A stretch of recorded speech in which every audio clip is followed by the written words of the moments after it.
नमस्ते सदावत्सले मातृभूमि। नमस्कार दोस्तों, मैं हूं नागेंद्र प्रताप सिंह और आप देख रहे हैं मेरा यूट्यूब चैनल कानून फॉर ऑल। मित्रों, आज जिस विषय वस्तु को लेकर मैं आपके समक्ष उपस्थित हुआ हूं चर्चा और परिचर्चा करने के लिए, वो एग्रीमेंट से संबंधित है, यानी कॉन्ट्रैक्ट से संबंधित है। क्या आपने बॉयलर प्लेट क्लॉजेस के बारे में सुना है? क्या आपको पता है ये बॉयलर प्लेट क्लॉजेस कौन से क्लॉजेस होते हैं जो हर एग्रीमेंट में, हर कॉन्ट्रैक्ट में मेंशन किए जाते हैं, लिखे जाते हैं? बॉयलर प्लेट क्लॉजेस क्या होते हैं? किस प्रकार के ऑवरमेंट्स होते हैं? किस प्रकार के टर्म्स और कंडीशन होते हैं जो प्रत्येक एग्रीमेंट में, प्रत्येक कॉन्ट्रैक्ट में ये लिखे ही जाते हैं? और इनका महत्व क्या है? इनका फंक्शन क्या है? बॉयलर प्लेट क्लॉजेस बता सकते हैं आप, ये बॉयलर प्लेट क्लॉजेस क्या होते हैं कॉन्ट्रैक्ट में? चलिए आज इसी पर चर्चा और परिचर्चा करते हैं। मित्रों, जैसा कि आप जानते हैं, अगर आपने हमारा पहला एक वीडियो देखा होगा कि लीव एंड लाइसेंस एग्रीमेंट में कितने क्लॉज होते हैं, इस पर हमने एक वीडियो बनाया हुआ है ऑलरेडी। अगर आपने नहीं देखा है तो उसका लिंक मैं डिस्क्रिप्शन बॉक्स में दे देता हूँ, आप उसे देख लें। उसमें कुछ क्लॉजेस होते हैं जो कॉमन होते हैं, जो रिस्क मैनेजमेंट का काम करते हैं, यानी रिस्क को रिड्यूस करते हैं। ठीक है। डिस्प्यूट रिजोल्यूशन, यानी कि अगर दो पक्षों के बीच में कॉन्ट्रैक्ट हो रहा है और उनके बीच में कोई विवाद हो जाता है तो उसको रिजॉल्व कैसे किया जाएगा, उस विवाद का अंत कैसे होगा, इसके बारे में बताते हैं। एंटायर एग्रीमेंट, यानी कि ये जो वर्तमान में जो एग्रीमेंट दो पक्षों के बीच में एग्जीक्यूट किया जा रहा है, निष्पादित किया जा रहा है, यही एग्रीमेंट प्रभावी होगा और इसके पूर्व के जितने भी एग्रीमेंट होंगे वो नलिफाइड माने जाएंगे, नल एंड वाइड माने जाएंगे, शून्य माने जाएंगे। इसी तरह क्लॉजेज होता है आपका एक फोर्स मेजर क्लॉज, जो कि डेवलपमेंट एग्रीमेंट में अक्सर आप देखते हैं, रीडेवलपमेंट एग्रीमेंट में अक्सर आप देखते हैं कि अगर कोई ऐसी परिस्थिति उत्पन्न हो जाए, है ना, जो एक पक्ष के या दोनों पक्षों के कंट्रोल से बाहर हो, है ना, जैसे क्लैमिटी, विपत्ति, बाढ़ आ जाए, युद्ध हो जाए, भूकंप आ जाए, या महंगाई बढ़ जाने के कारण बालू, सीमेंट, गिट्टी, ईंटें, इनकी सप्लाई बंद हो जाए।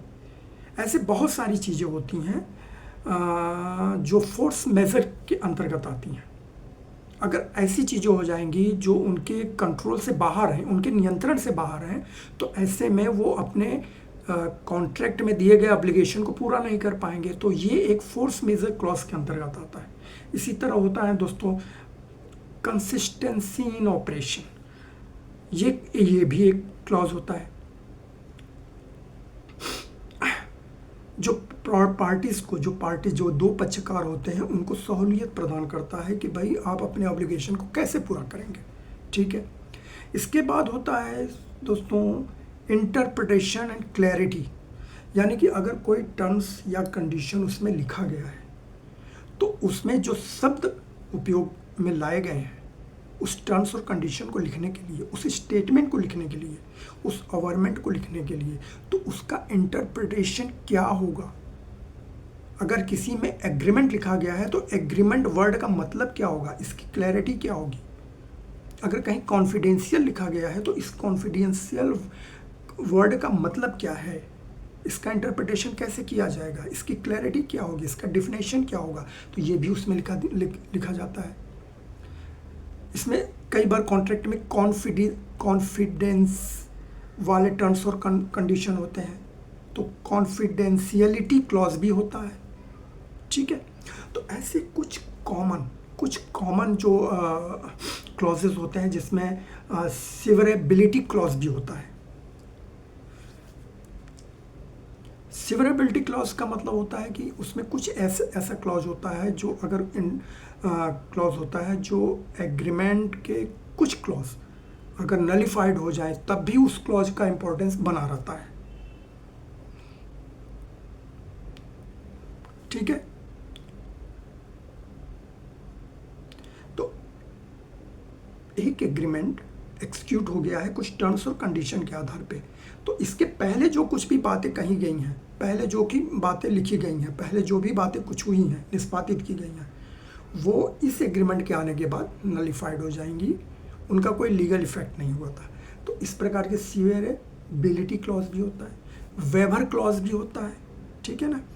तो बॉयलर प्लेट क्लॉजेस के अंतर्गत ऐसे कॉमन क्लॉज आते हैं जो प्रत्येक एग्रीमेंट में मेंशन किए जाते हैं, खासकर जो बड़े एग्रीमेंट होते हैं, जैसे डेवलपमेंट एग्रीमेंट, रीडेवलपमेंट एग्रीमेंट, है ना, agreement for assignment of the lease, इस तरह के बहुत सारे एग्रीमेंट और लीज एग्रीमेंट होता है बड़े बड़े प्लॉट का, या बिजनेस कंडक्टिंग एग्रीमेंट होता है, फैसिलिटेशन एग्रीमेंट होता है, इस तरह के बहुत सारे एग्रीमेंट होते हैं, कॉन्ट्रैक्ट होते हैं जो आईटी से रिलेटेड होते हैं या रियल एस्टेट से रिलेटेड होते हैं या किसी कार्य को करने या न करने से रिलेटेड होते हैं। तो उसमें कॉन्फिडेंशियल प्रोसीजर भी होता है ना। तो ऐसे बहुत सारे कॉन्ट्रैक्ट होते हैं। तो सबसे पहले हम ये समझ लें कि बॉयलर प्लेट क्लॉज क्या होता है। तो जो अभी थोड़ा सा उदाहरण मैंने दिया, ये कुछ कॉमन क्लॉज होते हैं जो इसेंशियल होते हैं, बहुत ज़रूरी होते हैं एक एग्रीमेंट को लीगली इफेक्टिव बनाने के लिए। तो आइए एक एक क्लॉज को हम देख लेते हैं। डिस्क्रिप्शन बॉक्स में प्रत्येक क्लॉज के लिए मैंने जजमेंट के साथ उदाहरण दिया हुआ है, जिसको आप डिस्क्रिप्शन में जाके आप चेक कर सकते हैं और अपनी जानकारी बढ़ा सकते हैं। अगर उसमें कुछ गलत है तो आप मुझे भी कमेंट्स में बता सकते हैं। तो सबसे पहले आप आ जाते हैं कि बॉयलर प्लेट क्लॉज के टाइप्स कितने प्रकार के होते हैं। तो आप बोल सकते हैं, जैसा कि मैंने यहाँ पे पहले ही बताया, कि पहला होता है इंटायर एग्रीमेंट क्लॉज, ठीक है। अब इंटायर एग्रीमेंट क्लॉज क्या होता है? तो दोस्तों, some of them are asserting that the written document contains the full agreement of the transaction and nullifies prior agreements or discussions। यानी कि इंटायर एग्रीमेंट क्लॉज के से क्या बात निकल कर आती है कि इस पर्टिकुलर एग्रीमेंट में सारे टर्म्स और कंडीशन मेंशन किए गए हैं जो प्रभावी होंगे, और इसके पूर्व के जितने भी टर्म्स और कंडीशन हमारे बीच में, दो पक्षों के बीच में तय हुए थे, वो सब नलिफाइज हो जाएंगे। तो सारे के सारे टर्म्स और कंडीशन इसी एग्रीमेंट के माने जाएंगे जिसमें ये इंटायर एग्रीमेंट क्लॉज है। दूसरा आता है, जैसे मैंने सीवरेबिलिटी क्लॉज। सीवरेबिलिटी क्लॉज में क्या होता है कि it help to safeguard that in the scenario that a particular clause in the agreement is null and void, the rest stays legally binding। यानी कि एक कॉन्ट्रैक्ट के अंतर्गत अगर 20 या 25 क्लॉज हैं, 10 क्लॉज हैं, 15 क्लॉज हैं, उसमें से अगर एक क्लॉज नलिफाइड हो जाता है, अमान्य हो जाता है, इलीगल हो जाता है, इनवैलिड हो जाता है, तो इसका मतलब नहीं कि पूरा का पूरा एग्रीमेंट ही इनवैलिड हो जाएगा। उस क्लॉज को छोड़कर बाकी के सारे क्लॉज इफेक्टिव होंगे, लीगली इफेक्टिव होंगे, वैलिड होंगे, ठीक है। ये हो गया सीवरेबिलिटी क्लॉज। अब आ जाता है फोर्स मेजर क्लॉज। जैसा कि मैंने बताया कि दोनों पक्षों के अपने अपने ऑब्लिगेशन को पूरा करना है, परंतु किसी पक्ष के ऑब्लिगेशन को पूरा करने में फोर्स मेजर इफेक्टिव हो जाता है, यानी कि कुछ परिस्थितियां उसके कंट्रोल से बाहर चली जाती हैं। तो ऐसे कंडीशन में वो अपने ऑब्लिगेशन को पूरा नहीं कर पाता है, तब उसको फोर्स मेजर क्लॉज की सहायता मिलती है। और फोर्स मेजर क्लॉज में क्या क्या चीज़ें आती हैं मैंने आपको बताई, जैसे कि भूकंप आ गया या रियल एस्टेट का कॉन्ट्रैक्ट एग्रीमेंट है, तो उसमें बालू, मिट्टी, गिट्टी और सीमेंट, ये सरिया, ये सारी चीज़ें, इनकी सप्लाई बंद हो गई, तो ये कहाँ से लाएंगे। इसी तरह बाढ़ आ गई, जहाँ पे बिल्डिंग बन रही है बाढ़ आ गई, या युद्ध छिड़ गया, या फिर भूकंप आ गया। तो इस तरह के जो क्लॉजेज होते हैं ना, वो फोर्स मेजर क्लॉज के अंतर्गत आते हैं, जो टर्म्स और कंडीशन होते हैं। फिर आ जाता है governing law and jurisdiction clause. जैसे कि डिस्प्यूट के बारे में बताया, यानी कि किसी भी इस एग्रीमेंट, कोई भी एग्रीमेंट है जिसमें दो पक्षकार हैं, उसके किसी शर्त और दशा को लेकर, टर्म्स और कंडीशन को लेकर दोनों पक्षों के बीच में कोई विवाद उत्पन्न हो गया, तो अब उस विवाद का रिजोल्यूशन कैसे निकलेगा, उस विवाद का सोल्यूशन कैसे होगा, यानी कि उस विवाद का अंत कैसे होगा। तो जिस जुरिडिक्शन में, जिस सिटी में, जिस डिस्ट्रिक्ट में, जिस गांव में, जिस तहसील में वो एग्रीमेंट एग्जीक्यूट किया जाता है तो उसी के कोर्ट के जुरिडिक्शन के हिसाब से उसमें ये क्लॉज डाला जाता है कि भाई या तो हम आर्बिट्रेशन एंड कंसिलिएशन एक्ट के अंतर्गत इसको ले जाके किसी आर्बिट्रेटर को नियुक्त करेंगे और दोनों पक्ष उनके सामने ले जाएंगे, आर्बिट्रेटर जो भी अवार्ड पास करेगा उसको मान लेंगे, या जिस जुरिडिक्शन के जिस एरिया में वो एग्रीमेंट एग्जीक्यूट किया जा रहा है तो वो एरिया जिस कोर्ट के जुरिडिक्शन में आती है उस कोर्ट को दोनों पक्षों के बीच में होने वाले डिस्प्यूट का सॉल्यूशन देने का अधिकार होगा। यानी कि हमारा डिस्प्यूट अगर हमसे सॉल्व नहीं हो पाया तो हम उस कोर्ट की शरण में जाएंगे जिसके जुरिडिक्शन में वो एग्रीमेंट एग्जीक्यूट किया गया है। ठीक है, यह आ जाता है। फिर उससे आता है कॉन्फिडेंशियलिटी क्लॉज। कॉन्फिडेंशियलिटी क्लॉज ये क्या बोलता है कि it limits the ability of parties in a particular dispute to share certain valuable information with the public. यानी कि ये जनरली क्या होता है ना, आईटी क्षेत्र, इंफॉर्मेशन टेक्नोलॉजी के क्षेत्र में ये सारे क्लॉजेज आते हैं।